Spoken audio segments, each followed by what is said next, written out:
Today we're going to be talking about the first king of Israel, Saul, a name that's familiar, and talking about his story and why it's here and what that means for us to think about today as we go into First Chronicles. And we'll do that when we come right back.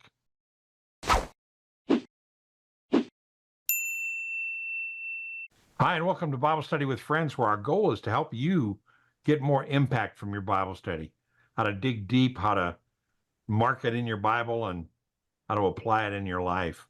I'm here with my friend Kyle Grinstead, and Kyle and I hope that this is a blessing to you. And if it is, help us hit 1,000 subscribers and hit the like button. We'd love to hear your comments, and we'll get into our study in First Chronicles. Today we're going to finish chapter 9 and all of chapter 10, and we're going to talk about King Saul. We get a second time he's gone through the genealogy of Saul, and then we get the story of how he met his death. And we've talked about before that the whole purpose of the book of First Chronicles and all these genealogies coming out of the Babylonian captivity, 70 years, to connect them back to the land, where to go, what to do. We've talked about that. And we've talked about the two emphases in First Chronicles is the line of David producing the Messiah and the priesthood producing the temple worship and correct worship for the people. If that's the case, then we could ask the question, why is it talking about King Saul? Yeah. Who doesn't have anything to do with David's line of Messiah, and it doesn't have anything to do with the priesthood, other than just the chronology of the descendants of Benjamin, which Saul was. So why this section of scripture? Let's look at this real quick.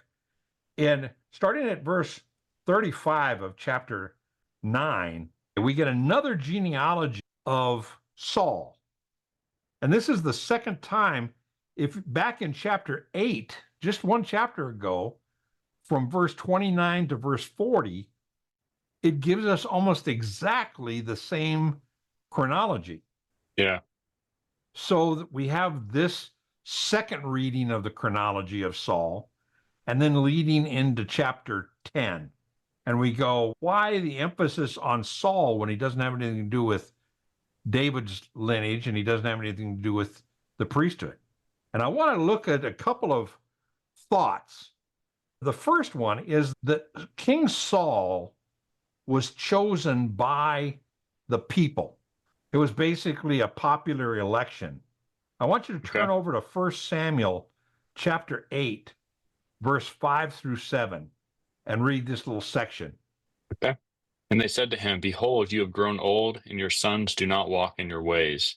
Now appoint us a king to judge us like all the nations. But the matter was displeasing in the sight of Samuel when they said, Give us a king to judge us. And Samuel prayed to the Lord, and the Lord said to Samuel, Listen to the voice of the people regarding all that they say to you, because they have not rejected you, but they have rejected me from being king over them. Now, this is the story. Up to this point, Israel had been ruled by judges and prophets. Samuel was a prophet, was getting old. He wasn't by any means dead yet, but he was getting old. And the people basically said, hey, everybody else around us has a king. We want a king. And Samuel goes, that's not a good idea. And they said, we want a king. Come on, give us a king. So he prays, and God says, hey, if they want a king, give them a king. And this just shows that they have rejected me as their leader. Israel up to that point was a theocracy where God led them through judges and prophets. And they said, no, we want to be led through a king. So they select Saul. Saul was a tall descendant of Benjamin, good looking, powerful. And they said, oh, this is perfect king. It was like an election today. He looked good on TV. Okay. So they selected him. So you could say Saul is the people's king. Okay. Yeah. David is a different matter. Now look at how David comes in. Just as a comparison, flip over to 1 Samuel chapter 16. We're going to read verse 7, 12, and 13. Okay. But the Lord said to Samuel, do not look at his appearance or at the height of his stature, because I have rejected him. For God does not see as a man sees, since man looks at the outward appearance, but the Lord looks at the heart. And then 12, so he sent word and brought him in. Now he was reddish, with beautiful eyes and a handsome appearance. And the Lord said, arise, anoint him, for this is he.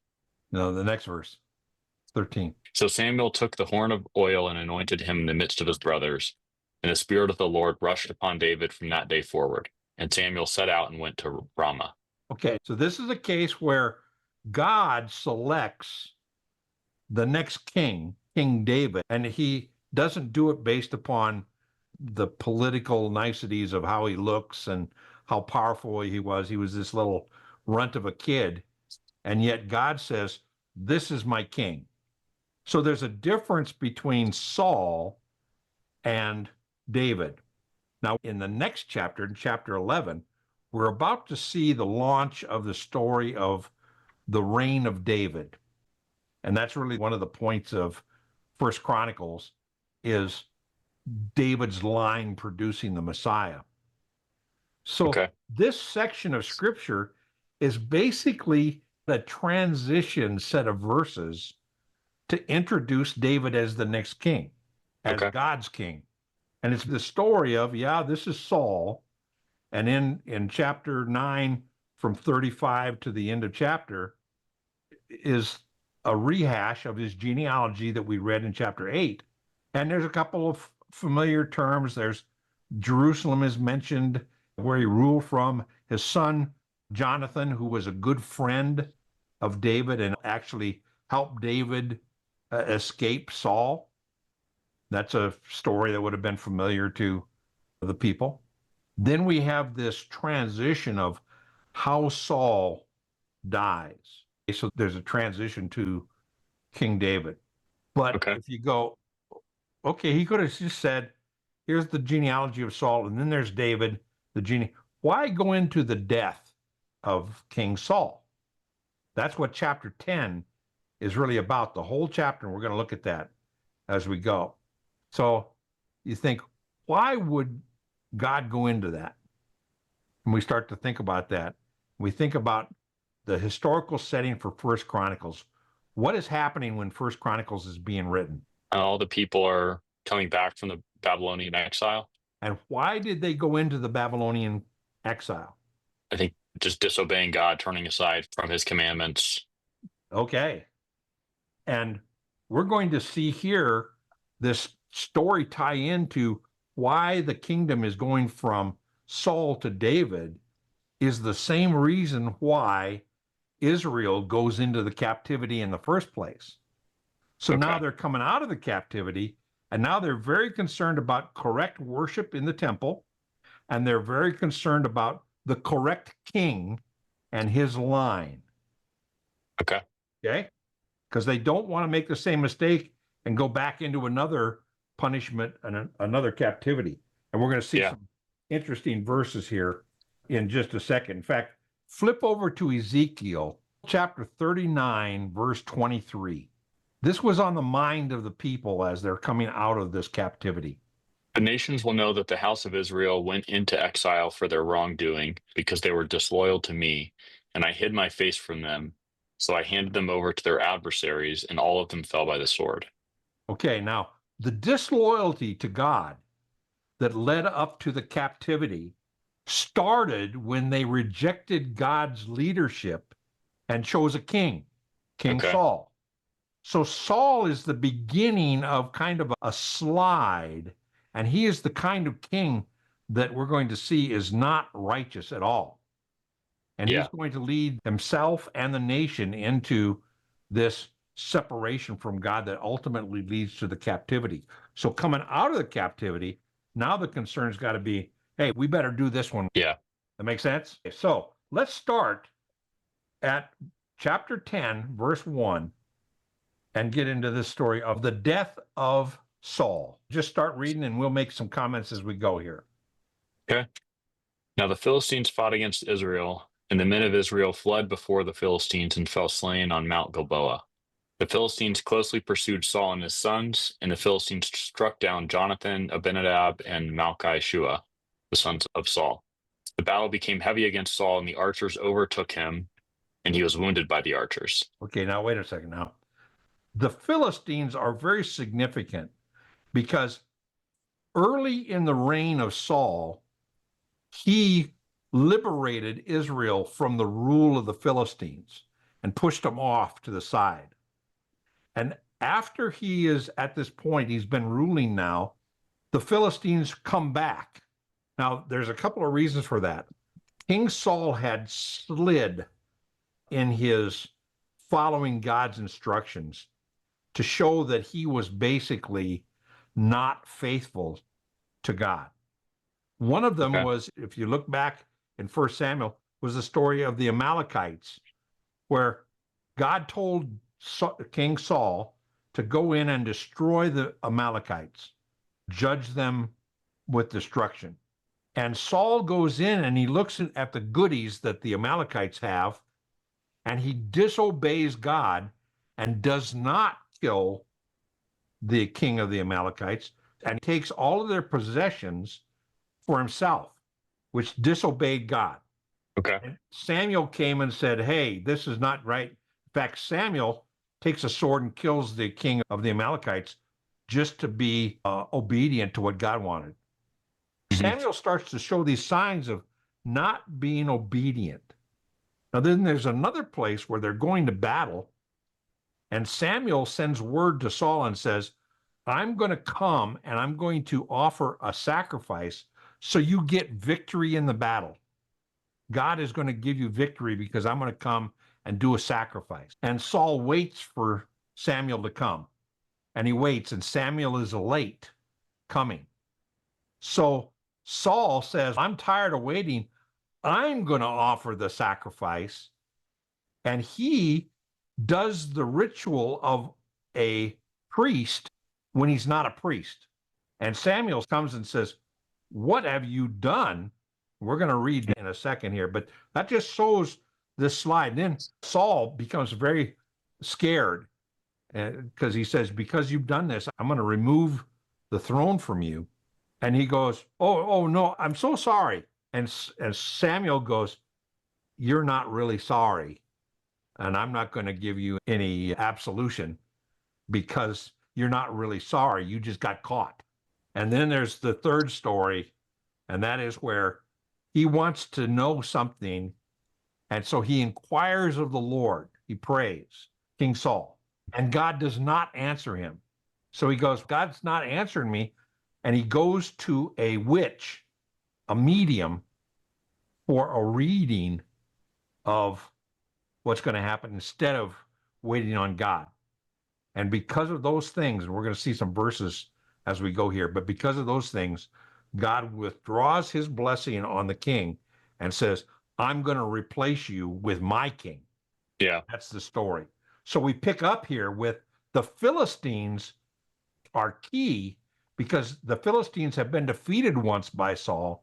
And now that Saul is no longer blessed of God, the Philistines come back and they're having this battle, and Saul is not doing well. He is wounded by the archers in verse 3, and pick up at verse 4.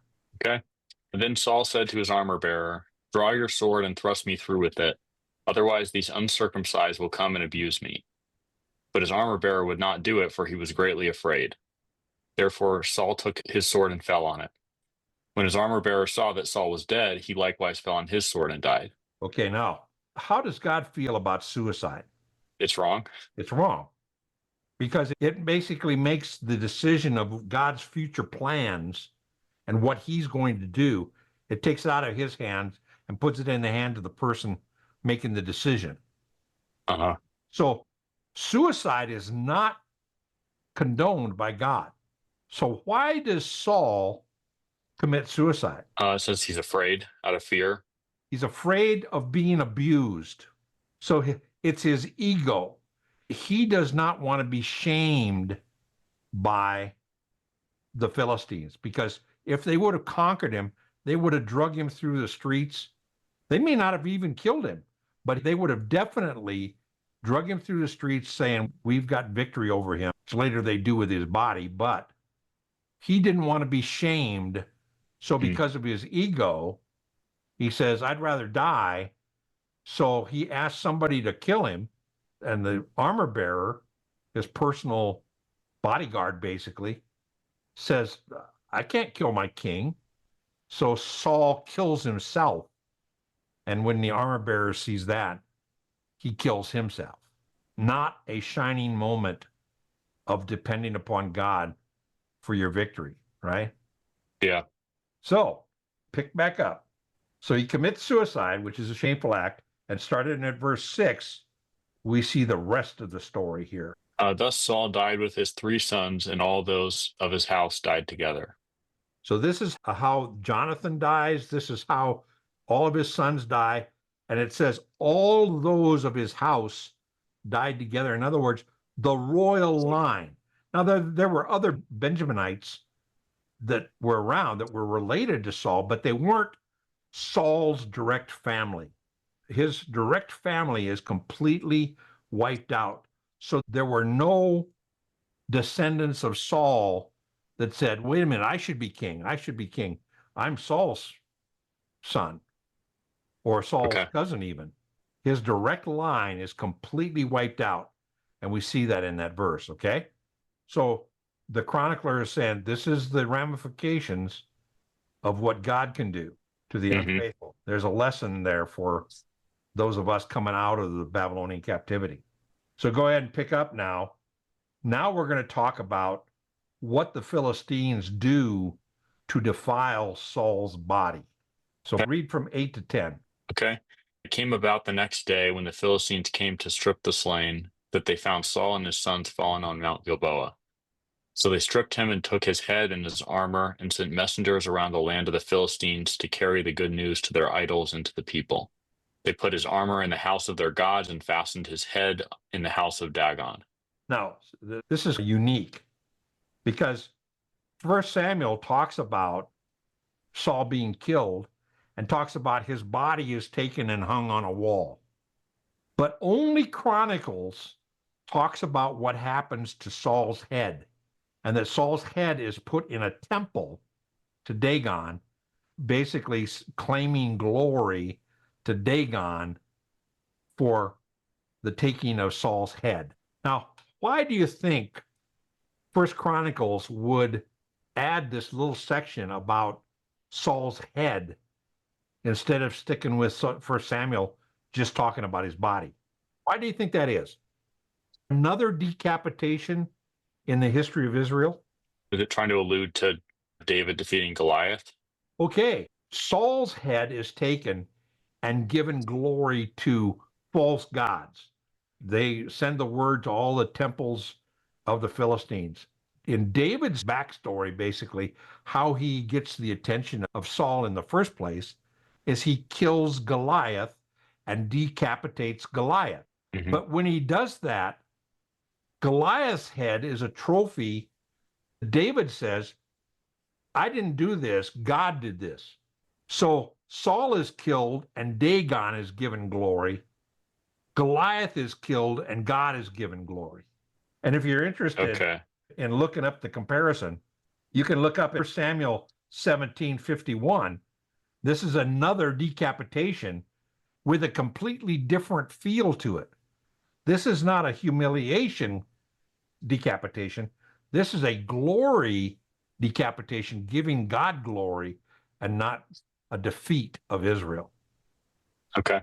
So that makes sense that this would be in there to tie in this introduction into David is coming. And there is a significant difference between David and the reign of David, Saul and the reign of Saul. Saul was not a faithful man. David is going to be a faithful king. And that leads into this emphasis on the line of David. Okay? So now we're starting to see why this story is in here. Is it is a introduction to the why. Now, start reading in 11. When all Jabesh Gilead heard all that the Philistines had done to Saul, all the valiant men arose and took away the body of Saul and the bodies of his sons and brought them to Jabesh, and they buried their bones under the oak in Jabesh and fasted 7 days. Okay, now you can pick that up in 1 Samuel 31:10, talks about these guys who came very valiantly and they fought and they grabbed the body of their fallen king and took him to Jabesh and buried him there. It also talks about they cremated the bodies and buried them there, but Chronicles doesn't care about that. All right? Okay.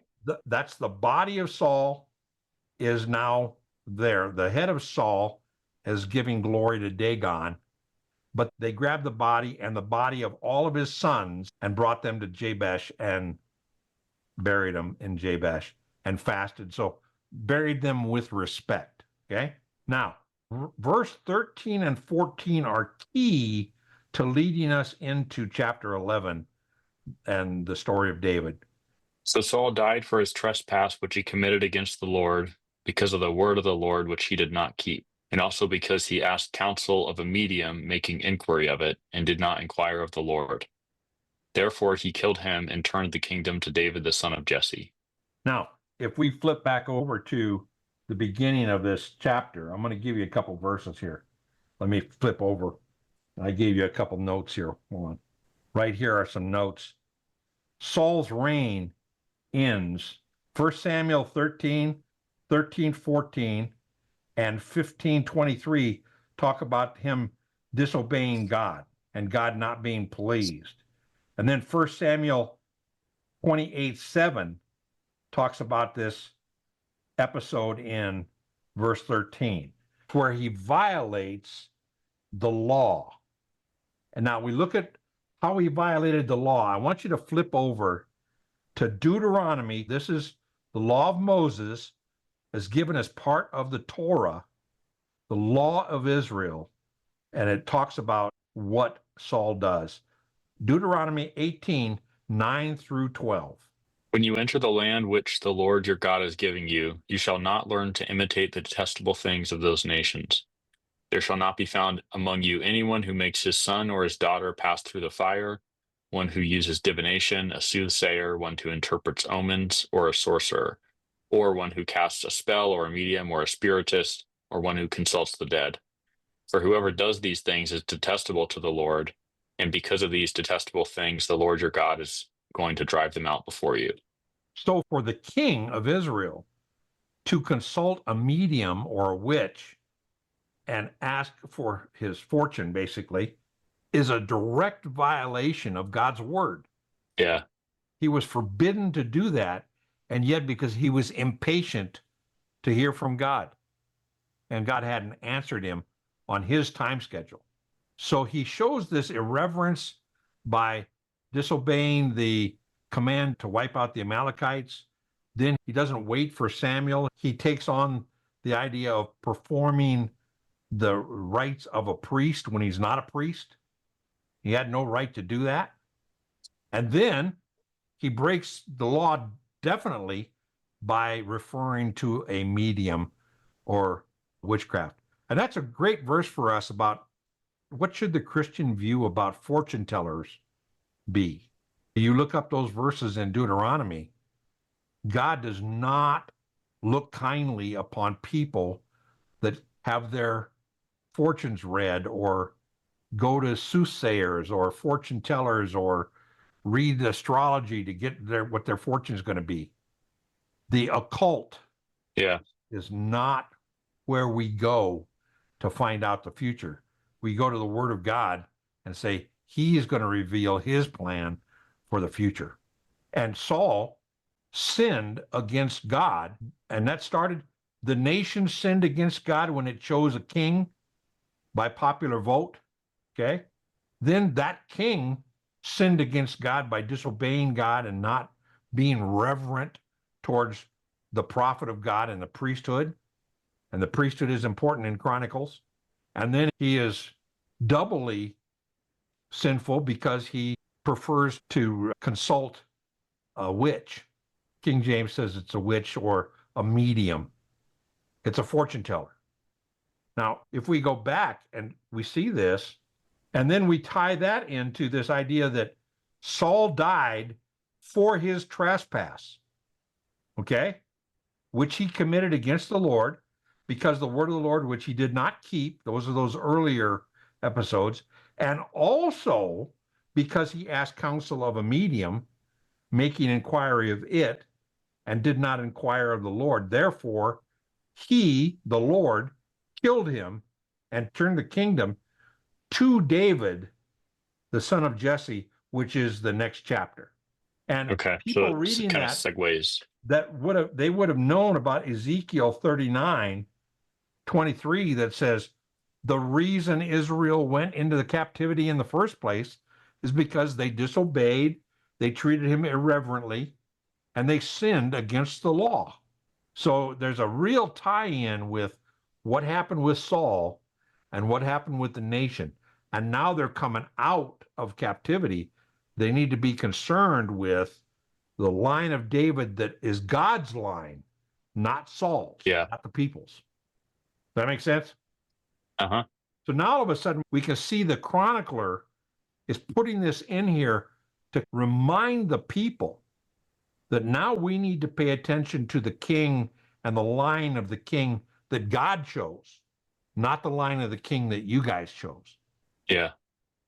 So it And seems like there's a dual purpose, because you said it's reminding, it's almost like a segue into David, but then at the same time, it's that reminder, it's a warning. a warning. Now we better do things correctly. We better treat the Lord reverently. We better worship correctly. We better honor the line of Messiah and watch faithfully for the Messiah. Yeah. And that ties directly into now the reign of David starts in verse 11 and it goes all the way to chapter 29 is all about the reign of King David. So the bulk of First Chronicles is about the line of King David and the producing the line of Messiah that's so important. And we'll pick that up next week. Any other observations? Is that all of a sudden, then that makes sense why the emphasis and the rehash of the genealogy and the reason why this recording of how the king dies, why the king dies. King Saul has to die to have the kingdom moved to David. Yeah, that makes sense. I think one of my questions, we answered it, but one of my questions when I read it was, why did it pick up right before Saul's death? It's kind of like you can think of a movie, it just drops you right into the end scene. Yeah, he doesn't go into any details about Saul blowing it like First Samuel does in pretty good detail. The people know about King Saul, okay? So all he's doing is, this is the tail end of King Saul's reign, and this is how God deals with Saul and hands the kingdom to David. Yeah. And so that answers that question of why is he talking about Saul when the emphasis in First Chronicles is David, not Saul. It reminds the people how they took action to get Saul. God takes action to get David. Yeah. Okay. And we'll pick up with David in the next chapter next week. Today we've been talking about the transition from King Saul into King David. And I want to recommend a video to you. It's called Daniel's Big Kingdom Dream. And it's out of the book of Daniel. It's the 7th chapter. And I think you'll enjoy it. If it's a blessing, be sure to hit the subscribe and the like button. That helps us with YouTube. We're going to continue our study in First Chronicles next week with the study of King David. And until then, God bless you.